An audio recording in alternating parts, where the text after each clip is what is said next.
রান্না করার সময় 4 থেকে 5 টুকরা মাংস উঠায় রাখলে কিন্তু আমরা এত সুন্দর একটা রেসিপি করতে পারবো।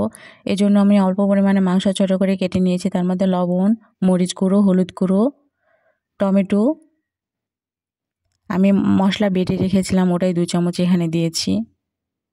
রান্নার তেল আমি সরিষার তেলটা দিয়েছি এখানে। তারপর নাড়াচাড়া করে ভালোভাবে একটু কষায় নিয়ে পানি দিয়ে এটা একটু সেদ্ধ করে নিতে হবে।